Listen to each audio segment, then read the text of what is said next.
So this tells us that a Muslim must never tell a lie. He must never lie. Why is it so important? Because lying leads to many, many, many evils. How is that so? The first victim of your lies is you yourself. You start telling those lies to yourself. When you tell yourself lies, you tell yourself things that you are not. You start to become arrogant. When you become arrogant, you start to think of others around you as lesser than you. You start mistreating them. That can lead to cheating them, stealing, and the list goes on. So just one thing can start a ball rolling for various sins to come by you. So it is important for Muslims not to lie. Another reason why it is also important is that whenever Islam has been spread, it has been done by observing people, like I mentioned earlier. Can you expect people to believe a person who is a liar? That if I am a liar and I am telling people that yes, this is the word of God and this is true and this is true, do you think people will believe me? So as a Muslim, the first and foremost duty is to purify yourself and not tell lies, so that people know that you are a truthful person. And the second step is that you start propagating as well. The Holy Prophet, peace be upon him, received his first revelation at the age of 40. Even before that time, he was known as Sadiq and Amin, the truthful and the honest. Even his enemies used to call him Sadiq and Amin. They used to leave their belongings with him for months on end and come back later to collect them, and not even an ounce of that item would be missing. So when the revelations came to the Holy Prophet and he started telling people that this is what I've experienced and this is what has been revealed to me, it was easy for them to understand that no, this man cannot lie. So whenever we are telling people good advice, it is important for us to obviously look in the mirror first and correct ourselves, and then start to implement it as well, and start advising people to come to the righteous path as well.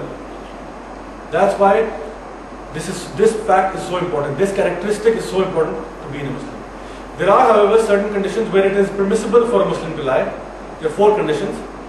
Number 1, if you need to patch up 2 friends. And this takes us back to the initial concept where I said that it is not permissible for 2 Muslims to be apart from each other for more than 3 days, to have an argument with each other for more than 3 days. So if it is for the sake of putting 2 people together and patching things up between them, it's permissible. How you can do that? You go to one person and say, look, the other one is feeling sorry. Why don't you meet him and talk to him, and you can probably sort this matter out. Then you go to the other one and you say, look, I think he's ashamed and he's feeling a bit sorry as well. Why don't you guys come to my house and we can have a talk and settle this once and for all. So although these people didn't say these things, but you are now encouraging them to meet together and sort their issues out. The second reason is in order to compliment someone so as to not hurt their feelings. A friend of mine comes to me and he gives me a gift of anything, let's suppose a shirt. I do not necessarily like that shirt. I know that it will not suit me. Yet I tell him, I love it. Thank you so much. Because I don't want to hurt his feelings. I know that he has gone through certain efforts to give this gift to me, so I don't want to hurt him. In the same way, if your wife has prepared some food for you and you know it's bad, but you don't want to upset her feelings. You know that she's been preparing it all day and you don't want to just throw away the plate and create a little fuss and a hue and cry about it. You say diplomatically, she says, how is the food? You say, I've certainly never had this before. You're not lying, are you? So it's a diplomatic way of trying to compliment somebody because you don't want to hurt their feelings.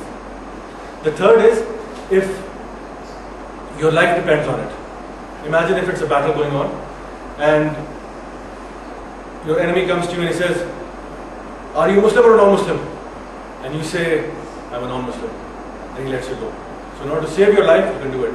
But it's also important to note at this point that even if you say I'm a Muslim and he kills you, you are still going to be a shaheed and get great rewards in paradise. But if you know that there are certain things that you have to do, and it's important that for you to save your life right now because you have to do certain things which are important, it's okay to lie in that situation as well. And the fourth point is to save somebody else's life. For example, if we take the same scenario of that battle taking place, an enemy comes to you and says, where did the Muslims go? And you say, they went that way. Whereas you know that they actually went that way. So you're saving your fellow brothers. So even in this condition, lying is permissible. Now, since we've now discussed the rights that we have on various creations of Allah subhanahu wa ta'ala and on mankind and so on, it is important also to learn what the rewards are for doing good deeds.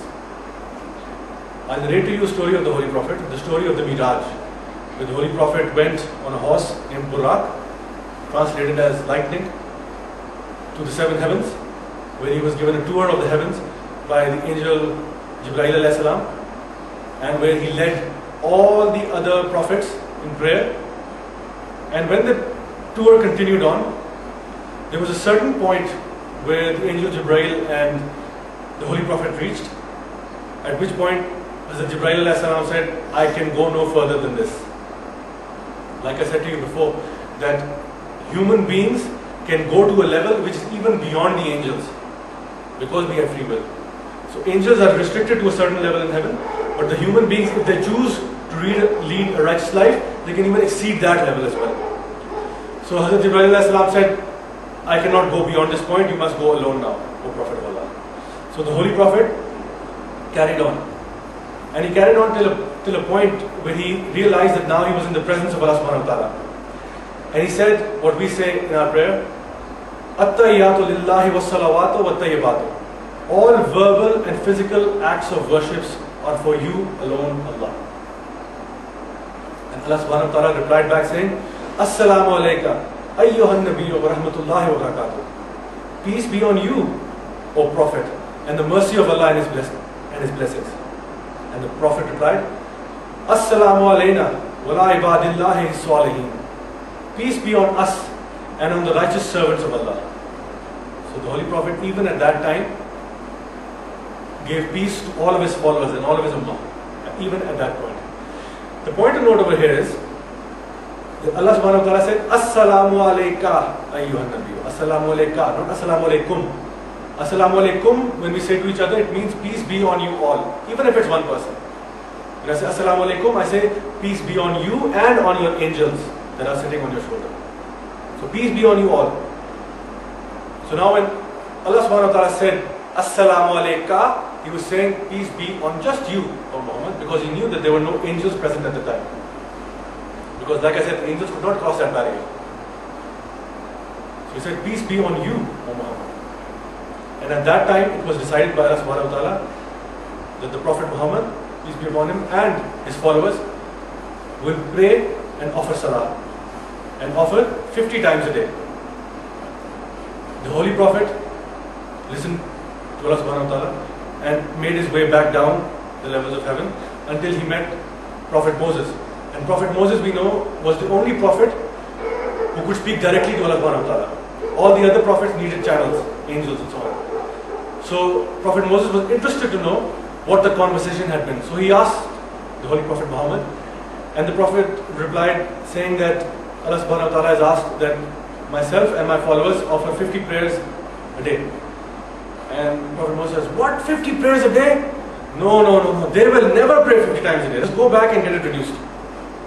So the Holy Prophet went again, came back. He said, now how many times? He said, 45 times. He said, 45 times? No, your people will never do it. Go get it reduced. So the Prophet went back up again and came back down. He said, now how many times? He said, 40 times. 40 times, they will never pray. Go back and get it reduced. So this kept on happening. Back and forth, the Holy Prophet went. Until he came and he said, now it's been put at 5 times. So the Prophet Moses says, 5 times? Your people will never pray 5 times. Go and get it reduced. The Holy Prophet said, I am feeling very shy. I am embarrassed and I am shy and I cannot keep going back to Allah subhanahu wa ta'ala and asking for the number to be reduced. 5 is, I think, enough. I will not get any lower than this. Now the beauty of this is that on this day, Allah subhanahu wa ta'ala also declared that for each good thing that you do, you get the reward for 10. You pray 5 times a day, you get the reward for 10, 50. So even though you pray 5 times a day, you still get the reward for the 50 prayers. This is the blessing and the mercy of Allah subhanahu wa ta'ala. This is how kind He is.